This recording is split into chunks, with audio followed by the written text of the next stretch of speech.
welcome. Wonderful to see all of your faces in various parts of the world that we're all coming from. And I have my computer angled a little bit so that those of you who are examining the environment might notice that we are attended by a feline this morning. We have a habit of, I meditate in here in the morning, and this is Greta back over here. You can see her blended in with the blanket. And she comes and climbs on my lap. And then at the end of my meditating, I say, would you like to lie in the chair? And she indicates that she would. And so I gather up the blanket and I turn it around and I put her in the chair. And then she has this delightful nap there. And for me, it's such a reminder of the primacy of caring, and that if we lead with caring and connecting and caring, that everything else opens up in a harmonious way. And so I wanted you to have the experience of just seeing the result. Yes, and she knows I'm talking about her. She's now kind of going, oh, me, oh, no, it's nothing. This is just the way I am. So I wonder if you would be willing to give yourself the kind of loving attention that we usually give to children or pets. So see if you would be willing to treat yourself with the same kind of caring consideration that you give to your pets or to other people's pets, or it's something that we automatically usually give to babies, but by the time we get to be grown up, we think, I should be able to take care of myself and I don't need anything. And so letting yourself just get available right now to receiving. If you would be willing to receive caring. Because one of the sources of caring that is completely free and we are completely in charge of is where we put our attention. Our attention is nourishment. And most of us think of attention as in pay attention, like, it has duty and effort attached to it. But what if attention were more like moisture, were more like the nourishment, the same kind of nourishment that you get when you're caring? So just right now, give yourself turn your attention toward you and just notice where it lands. So just turning your attention, noticing where it lands, and then noticing how you respond to where it lands. So like when I let my attention turn toward me, it goes down the back of my body. And then I get curious about, oh, is there something here that's wanting my attention? So notice if you first get curious or if you get judgmental. Like, oh, there's that thing again, or oh, that still hurts, or when am I going to get completely stretched out so this doesn't happen anymore? So giving attention to you, and then see if you can generate curiosity. So giving attention, like letting it land on you. And the way that we use our attention, I've noticed, is particularly linear. So we give attention out, like we're in school, and then we give attention to us, like what are we supposed to do? And then we give attention out. So just do that for a minute, like you're paying attention, and then you're giving attention to you, and you're paying attention, and notice how that linear kind of shifting your attention, for me, it creates more stress and a kind of a narrowing. But I think that's what we have attached to attention. So now let yourself just do a little shivering or wiggling or oozing. And I'm particularly drawn to sort of do that in my face and mouth today. Because that's a place where we can hold a lot of the giving and receiving of attention. So that wiggling, oozing, and then see if you can add in giving attention to you on top of the wiggling and the oozing. And then as you're wiggling and oozing, and you can have a little sumo, bouncing your feet.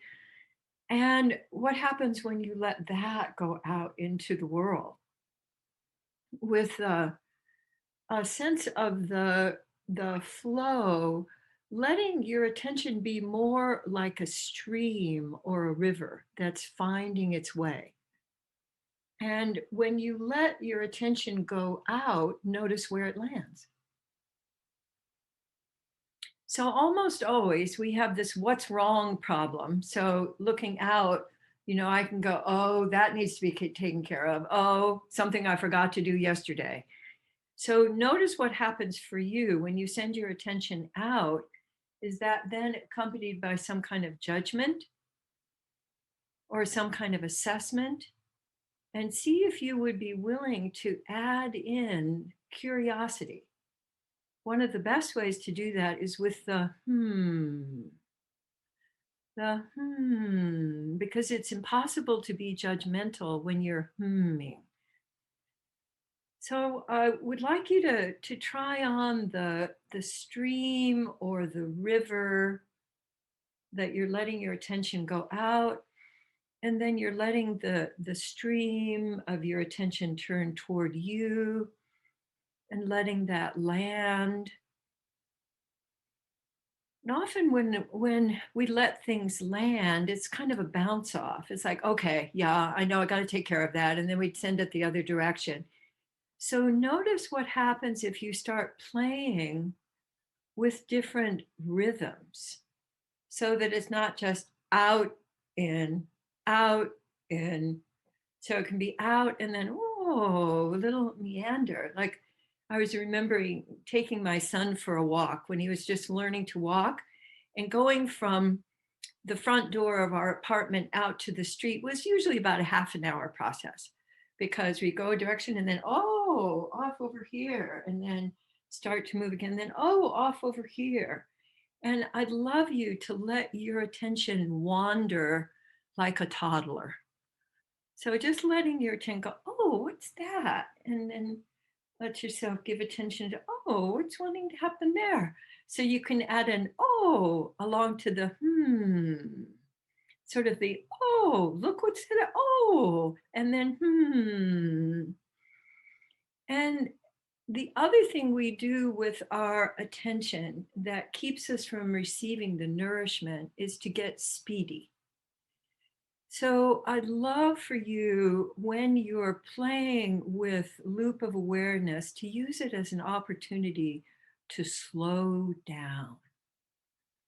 And not slowing down like it's time to slow down, but like it's time to savor. Hmm. Hmm. There are all kinds of wonderful videos right now, for those of you who do social media, of animals being together in that kind of weaving way.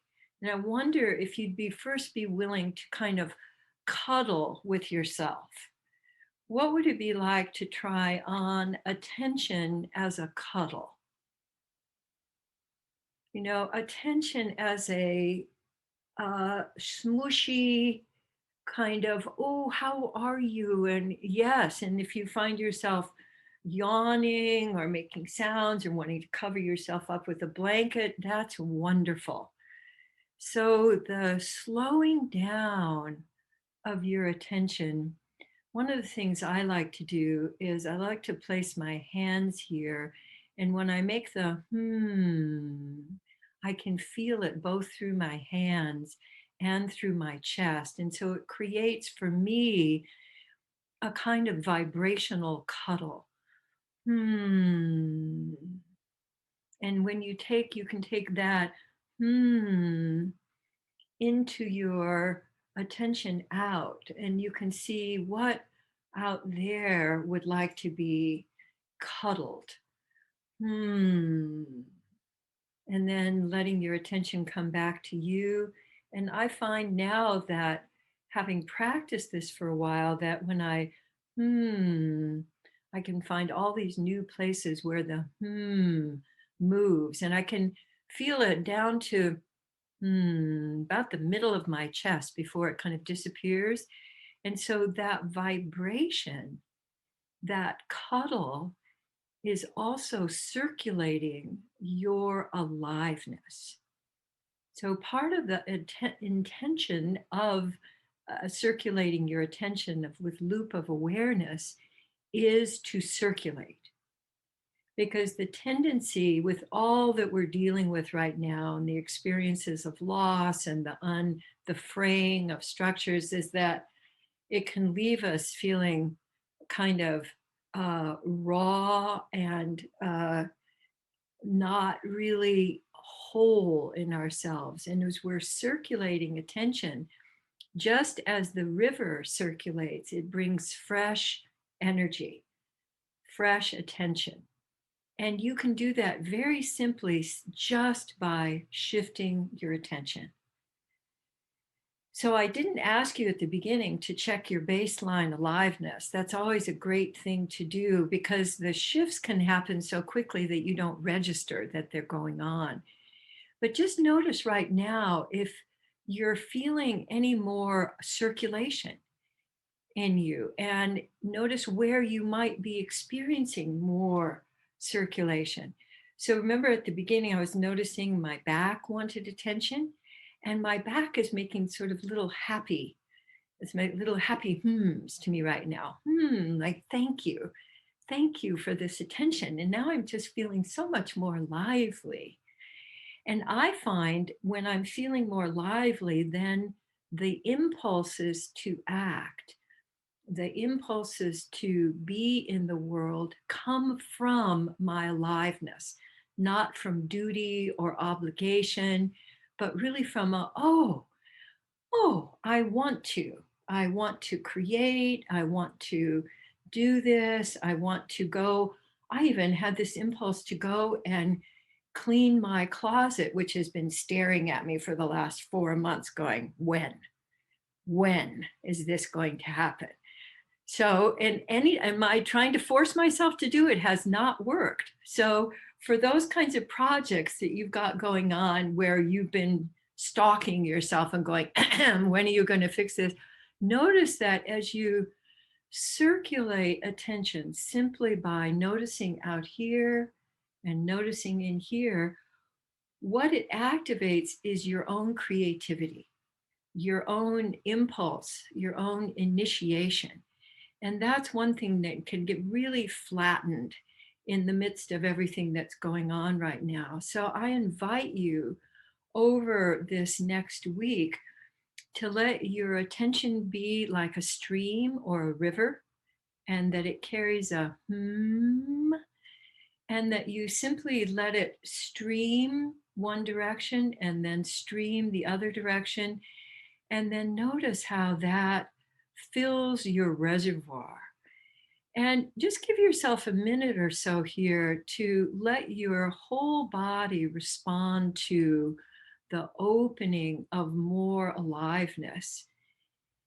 And I'm feeling like I want to take that into just a couple of love scoops to just gather in some of that juiciness. And apply it anywhere in your body that wants just a little extra. Like for me, I don't know if some of you have noticed this post vaccine, but I've had a lot more pressure at the back of my neck. And so I'm finding that just very gentle attention and very gentle movements and love scoops is very helpful to just move all of that through.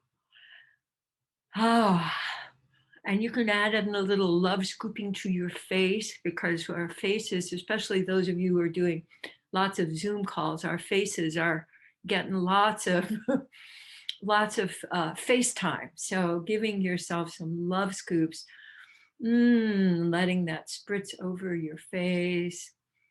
Mm. Mm. Sound and touch and movement and savoring. So those are savoring is one of my favorite verbs, and see if savoring or a verb like that really speaks to you. All right, beautiful. Mm. So I'm going to take a moment to just take a breath here. Ah, and you're totally welcome to um, stay with me for our exploration of our integrity card today, or to say a mwah, farewell and move on to the rest of your day. So